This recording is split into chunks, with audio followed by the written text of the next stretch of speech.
Hello, my name is Julia Schultz, and I wanted to explore the medium of 3D printing for my independent project.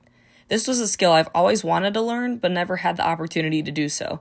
So I felt this would be a perfect chance to add this to my digital skill set. More specifically, I was interested in using wood-based filament.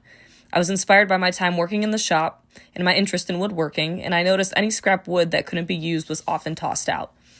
This got me thinking if any recycled wood scraps could be repurposed as wood-based filament and used as an alternative or a more sustainable alternative to PLA filament. To start off my research, I looked at a few case studies, and the first one I found was Light O'Lear, and they are a light fixture company who did a line of 3D printed light fixtures, pendants to be more specific.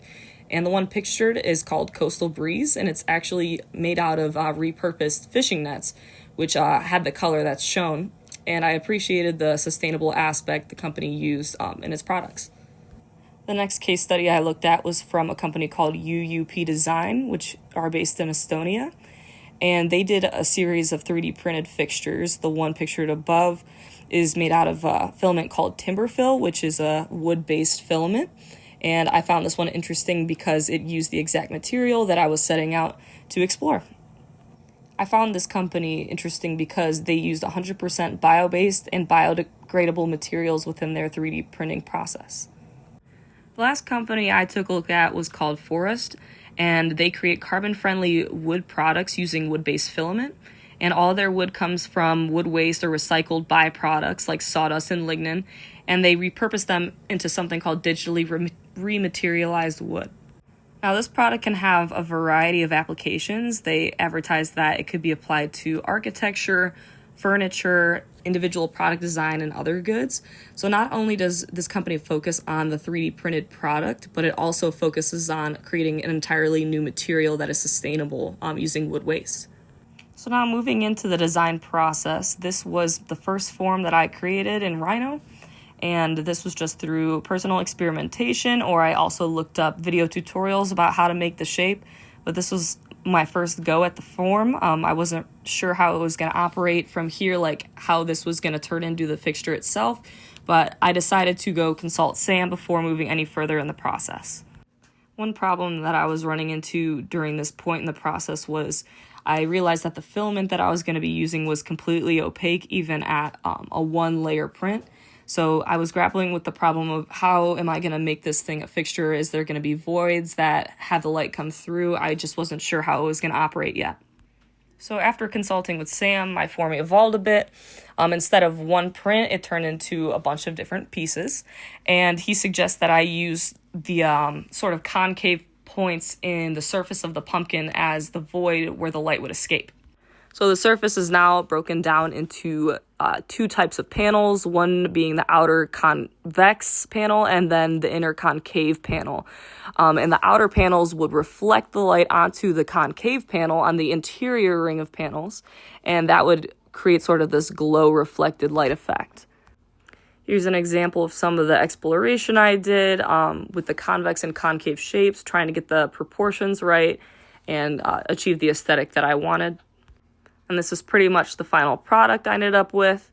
As you can see, the outer panels, and then you have the base, the lid, and later there would be an addition where the lid is sort of cut out so that you could pull it up by the stem and it would operate like a jack-o'-lantern. So once I got the design where I wanted it to be, it was finally time to start moving forward with the actual printing process, and this proved to be fairly difficult. Sam did warn me that using wood-based filament was a bit trickier than PLA. This was my first time 3D printing, so I just figured I'd jump right in and give it a try. But this took many tries and many different setting tweaks to get right. Often having to restart when seeing some errors, but eventually I came up with settings that made a pretty clean product. So after I tuned up the settings to get them where I wanted them to be, I started mass producing these panels. The pumpkin was consisted of 12 inner panels and 12 outer panels, which were both split into two. So I had to print each version in two separate batches, often reprinting for any errors that might have occurred. There was about one or two half panels that didn't go as smoothly as I wanted to per batch, so I would have to adjust and then go on to printing the next pieces. And this is the internal fixture that I used inside the print. And once everything was printed and I had all the components with me, I started to assemble, and I talked about this within my book chapter, but the assembly didn't go as smoothly as I anticipated. I had these pegs on top of the panels to help everything line up and so that it could be assembled correctly, but these pegs were sort of structurally compromised, so I had to essentially just break them off and line it up the best I could. And here you can also see the white PLA inner ring of panels that were used. So these were a little bit transparent, so you could see the source just barely. But then also I had the interior of those outer panels painted white to help reflect more light. So here's everything assembled. This is just sort of a top-down view through that removable jack-o'-lantern lid. As you can see, everything lined up pretty nicely. Although it wasn't done to the precision I would have liked, it still turned out to be a functional, aesthetically pleasing product. And here's the final product all lit up. I'm pretty happy with what I was able to produce within this amount of time. There's a couple things I would change to the process, as you would learn with any creative process, but overall, I'm pretty happy with the way things turned out.